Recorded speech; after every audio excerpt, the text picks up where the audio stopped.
How and What to Read, written by Khatzumoto, posted sometime prior to August of 2007.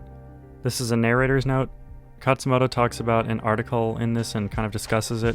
I'm going to read a ChatGPT summarization of this article, so just bear with me for a few seconds.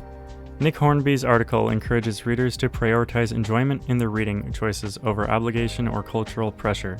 He reflects on his column, Stuff I've Been Reading, for The Believer, where he initially aims to explore how books connect thematically, but found his reading choices becoming haphazard due to monthly deadlines. Hornby criticizes the notion that reading should be a chore or intellectual exercise, especially when it comes to contemporary literary fiction, which he finds overly complex. He argues against the idea that books must be difficult to be valuable, pointing out that enjoyable reads can be as enriching as acclaimed but tedious novels. He shares anecdotes of friends struggling through books they don't enjoy, emphasizing that forcing oneself through such texts reinforces a negative association with reading. Hornby advocates for readers to abandon books that don't engage them, likening it to changing the channel on TV if a show doesn't captivate. He dismisses elitist attitudes towards popular or genre fiction, urging readers to embrace whatever keeps them turning pages. Hornby emphasizes the personal nature of reading choices and encourages people to read for pleasure rather than for validation or cultural status. Overall, Hornby's message is clear. Reading should be a joyful activity, not a test of endurance or intellect. This link on the original article is dead, but I found the link, and so it's in the description below if you want to read the full thing. Alright, back to Khatzumoto. The Daily Telegraph, a newspaper for some random windswept island in the North Sea, has this really cool article by Nick Hornby about how to read. I find it interesting because it applies directly to Japanese study in particular, and language study in general.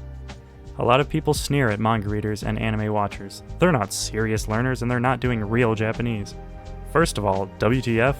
I can't think of a more important reason to learn Japanese than to read manga.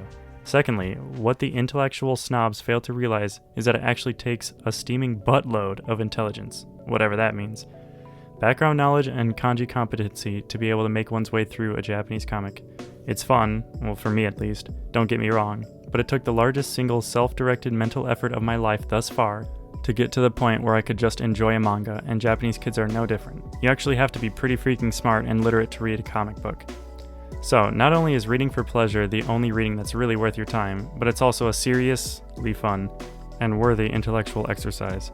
I wish the "if it's not boring, then it's not good for you" camp could see this, but I really don't care if they ever do, as long as I can keep getting my Karoro Gunso on in peace.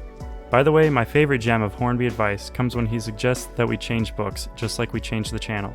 When the TV channel is boring, no one suggests that you keep plowing through it because it's good for you.